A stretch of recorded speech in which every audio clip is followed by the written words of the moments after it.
Hello and welcome.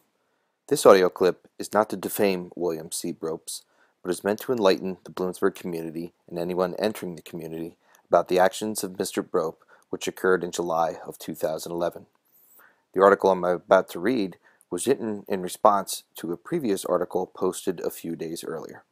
The previous article showed that landlord William C. Brobst of Bloomsburg, Pennsylvania, evicted Mr. Craig Jerome from 51.5 Pine Street, Bloomsburg, after a tree where Mr. Jerome parked under fell and damaged his car twice.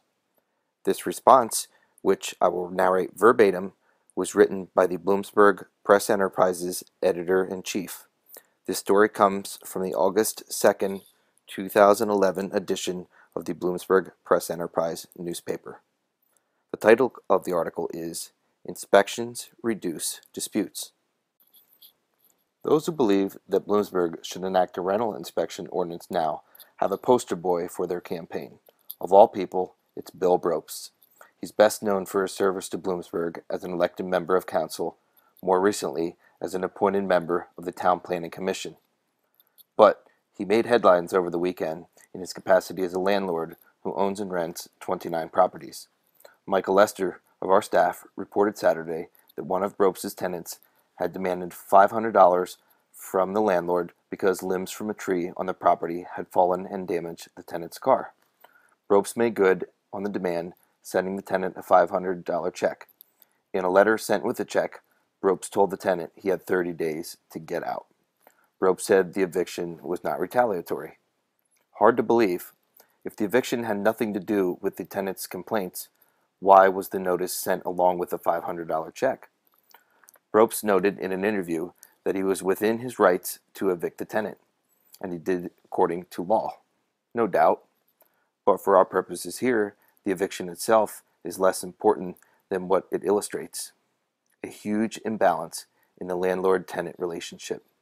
What Brobst has demonstrated is that it's the landlord who holds the high cards. Sure, a tenant with grievances has every right to lodge complaints about the condition of a rented property. However, in the back of his or her mind, the tenant must be mindful that lodging a complaint, whether with the landlord himself or with the authorities, could result in retaliation, and the price could be steep. For Brobst, ending the relationship with his unhappy tenant required a minimal expenditure of energy, signing a letter of eviction that could be stored in and printed out from a computer. From the tenant, it was a major life disruption.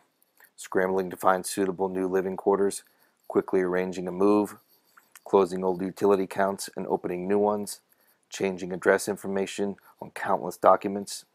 Is it any wonder tenants are reluctant to complain when the condition of their rental properties is less than ideal? The price of speaking up can be much higher than the cost of remaining silent. Which brings us back to Bloomsburg's proposed rental inspection rules, which remain bottled up in a split town council. The proposed inspection ordinance would not alter the unbalanced mechanics of the landlord-tenant relationship, but it would make them less important. It would relieve tenants of at least some of the burden of being the first to notice or report problems. There would be fewer cases in which tenants would have to demand property improvements at the risk of retaliatory eviction. In theory, regular inspections by town codes officers would make properties better and safer, and that would reduce the number of flashpoints likely to leave tenants such as Brobst's feeling burned.